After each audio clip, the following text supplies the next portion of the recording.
आदाब नाजरीन, आइए आपका हमारे चैनल में फिर एक बार इस्तकबाल है। आज चूँकि 11 नवंबर है और सारे हिंदुस्तान में यौम तालीम मनाया जाता है और ये ख़ास दिन मौलाना अबुल कलाम आज़ाद के लिए मुख्तस है, चूँकि वो वज़ीर तालीम थे, हिंदुस्तान के पहले वज़ीर तालीम थे। तो आइए हम मज़मून की तरफ आगे बढ़ते हैं। चूँकि आज वज़ीर तालीम की यौम पैदाइश पर यौम तालीम मनाया जा रहा है। वो बहैसियत वज़ीर तालीम मेरी तालीम पर ज़ोर दिया करते थे।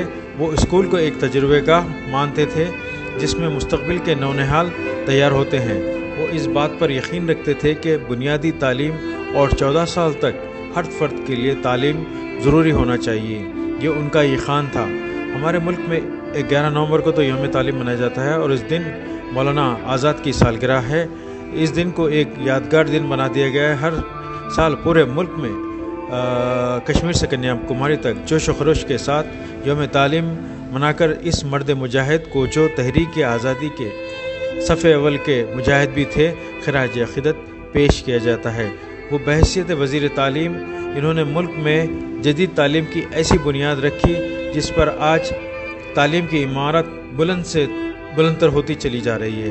मौलाना नौजवानी ही से एक अच्छे अदीब और बेहतरीन उर्दू के क़लमकार की हैसियत से जाने जाते थे। वो एक सहाफ़ी भी थे। अकेले वो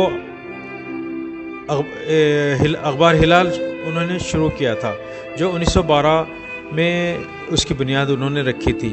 इस अखबार की ये खासियत थी कि वो ब्रिटिश साम्राज्य पर खुलकर तनक़ीद किया करता था।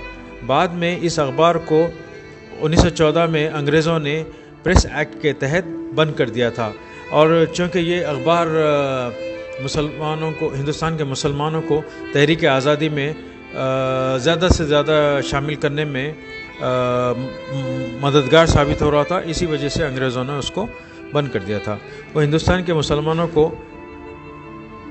हमेशा ये कहते थे कि वो अपना जो मुस्तक़बिल है इसी मुल्क में बनाएं और वो हमेशा तक़सीम मुल्क की मुखालिफत करते रहे।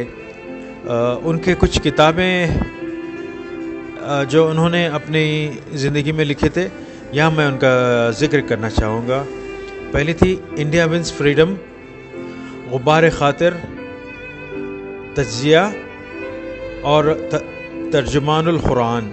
ये उनके अपने क़लम से लिखी हुई किताबें हैं और वो 1920 में जामिया मिल्लिया इस्लामिया अलीगढ़ के फाउंडिंग मेंबर भी मुंतखब हुए थे और अपने बहैसियत वज़ीर वो उन्होंने कई इदारे क़ायम किए थे। उसमें काबिल ज़िक्र है IIT, UGC संगीत नाटक academy, Lalita Kala Akademi, Sahitya Akademi, Indian council for cultural relation और school of planning and architecture. ये उनके अपने वक्त के काबिल ज़िक्र इदारे हैं जो उन्होंने अपनी ज़िंदगी में क़ायम किए थे। नाज़रीन, आपकी सवाने हयात के लिए बहुत वक्त दरकार है। किसी और वक्त और किसी और नशिस्त में इनके और पहलुओं का जायज़ा लेंगे। फ़िलहाल इजाज़त दीजिए, इंशाल्लाह फिर अगले वीडियो में आपके साथ हाज़िर होंगे। तब तक के लिए खुदा हाफिज़। अगर आपने हमारा चैनल सब्सक्राइब नहीं किया तो प्लीज़ सब्सक्राइब और लाइक ज़रूर कीजिए। खुदा हाफिज़।